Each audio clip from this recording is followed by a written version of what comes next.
உன்னை சோதனை செய்வது எனக்கு வருத்தம்தான். என்ன செய்வது? நீ வாழ வந்து விட்டாய், நான் சோதிக்க பழகிவிட்டேன். இப்படிக்கு இறைவன்.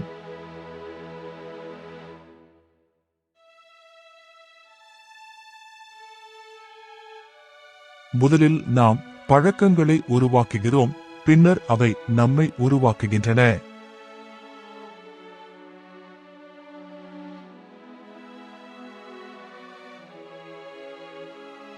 ஒரு படைப்பாற்றல் மிக்க மனிதன் சாதிக்க மட்டுமே எண்ணுகின்றான், பிறரை வெல்லும் ஆசையல்ல.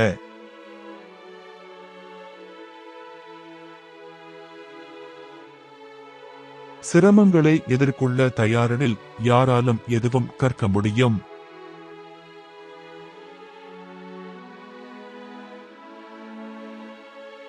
கொள்கை அடிப்படை இல்லாமல் வெறும் உணர்வு அடிப்படையில் மட்டும் இங்கு எந்த மாற்றமும் சாத்தியமில்லை.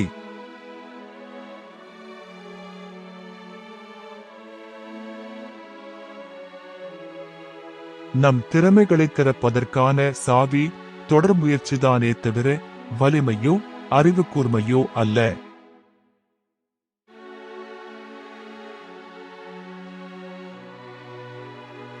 மரத்தில் ஏற முடியாத மனிதன்தான் தான் ஒருபோதும் மரத்திலிருந்து விழுந்ததில்லை என்று பெருமை பேசிக் கொண்டிருப்பான்.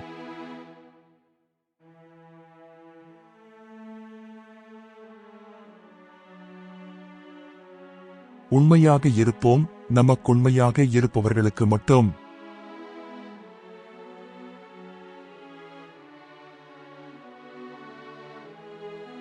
மனசாட்சிக்கு பதில் சொல்ல முடியாமல் தவிப்பதை விட பெரிய தண்டனை வாழ்க்கையில் வேறு எதுவும் இருக்க முடியாது.